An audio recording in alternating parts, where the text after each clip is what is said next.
this video, I'm going to show you how I added a video upload functionality to my aid app step by step.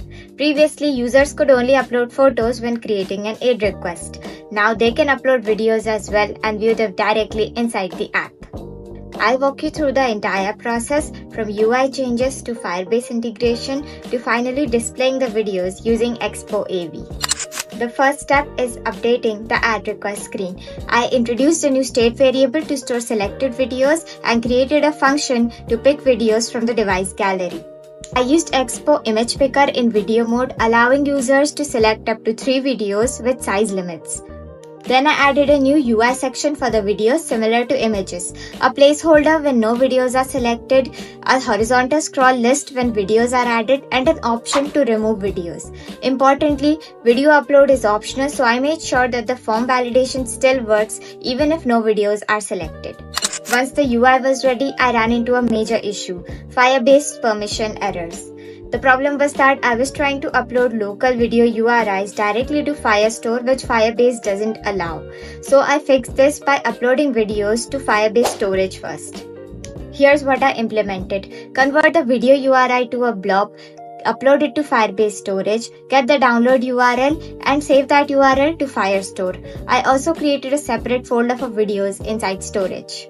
Another issue was storage permissions, so I updated the Firebase storage rules to allow authenticated users to upload videos. After that, the upload started working properly. Now that the videos were uploading successfully, the next step was displaying them. For this, I used the Expo AV package.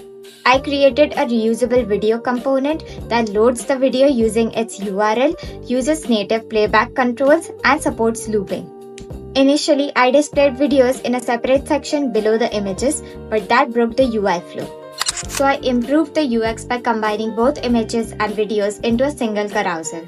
I created a new media carousel component that supports both images and videos. Each item is tagged as image or video and rendered accordingly.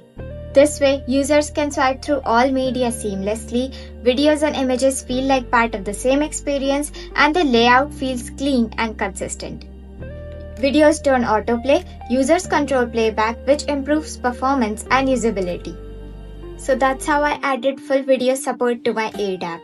Video selection using the Expo image picker, uploading to Firebase storage, saving URLs in Firestore, displaying videos using Expo AV, and finally combining everything into a clean media carousel.